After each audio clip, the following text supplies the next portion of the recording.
Every age builds a new battlefield, and this one is made of signals, speed, noise, and fear. When every city becomes a battlefield of signals, can raw power survive without a mind to guide it? In Olympus, the answer begins before Athena ever sees the sky. Zeus rules from a throne of thunder, but a prophecy slips beneath his armor like cold water. Metis carries a child, and that child may one day threaten the king of gods. Zeus does what power always does when it fears intelligence. He tries to swallow it whole. The palace grows silent, but inside Zeus, counsel sharpens into a weapon no chain can hold. Then the king's skull splits with light, and Athena steps out fully armed. She is born from thought, wearing war, already past the point where rage can surprise her. No cradle waits for her, only a spear, a helmet, and a world addicted to force. Ares charges through that world like fire in dry grass, loud, hungry, careless. His victories flare bright, then vanish into smoke, leaving cities frightened and kings more desperate. Athena watches him and sees the weakness inside violence, its terrible need to move first. She knows the first strike is not always strength. Sometimes it is panic wearing armor.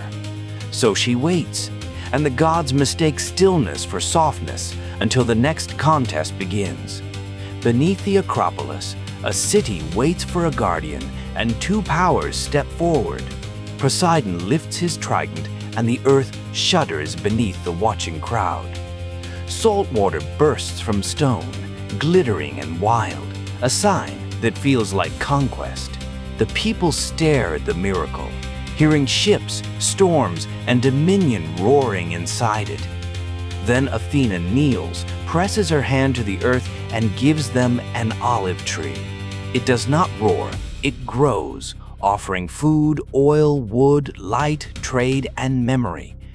The city understands too late that spectacle lasts a moment, but a system can feed generations. Poseidon has shown power, but Athena has built tomorrow before anyone else can see it. From that hill, her lesson spreads through every myth like roots beneath stone. She does not refuse power, she disciplines it until it becomes timing, craft, and choice. Her owl opens its round eyes in darkness, seeing patterns hidden from brighter creatures. In the digital age, every screen glows like 1,000 false dawns at once. Messages strike faster than arrows, rumors travel farther than ships, and outrage begs to be obeyed. Ares would rush into the flood, swinging at shadows until the shadows become his master. Athena would ask who benefits, what changes, and which door opens only if rage moves first. That is why her greatest warriors are never the strongest bodies in the room. They are people who can wait long enough to see the shape of the trap.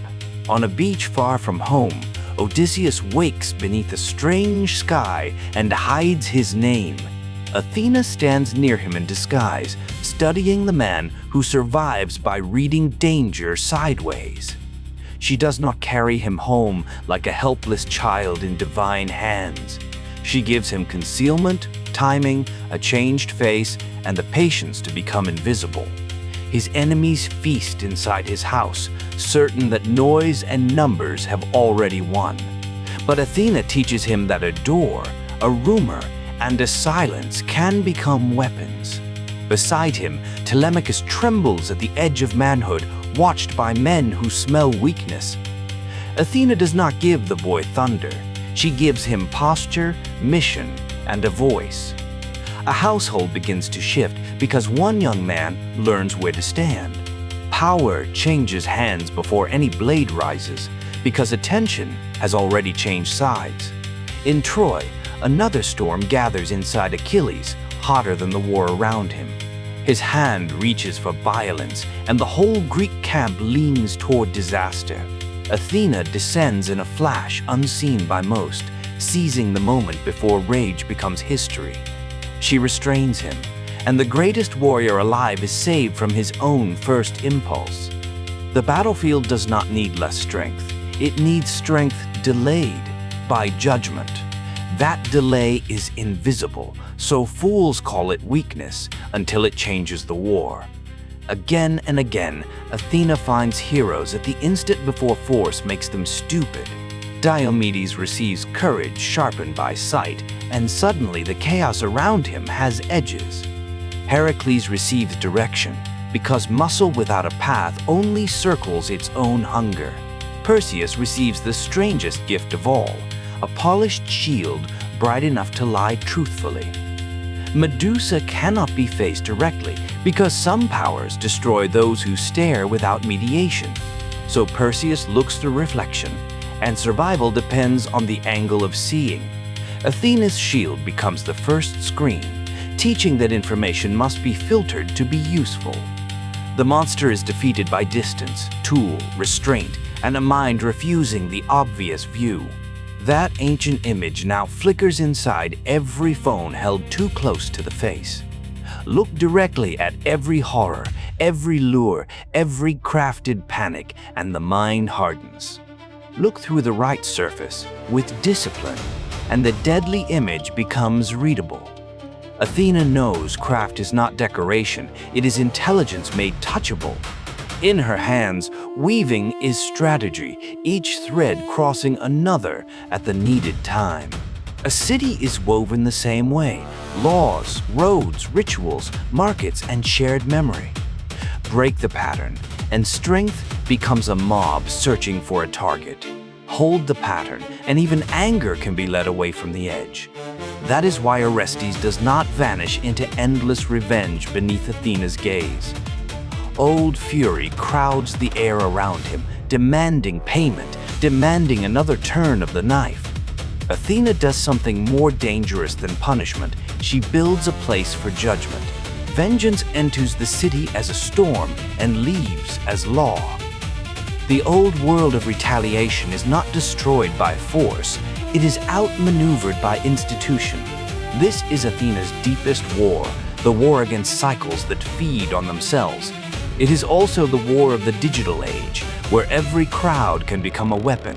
A rumor wants no trial, an algorithm wants no wisdom, a mob wants no dawn. Raw power now wears many masks: armies, markets, platforms, headlines, and personal fury.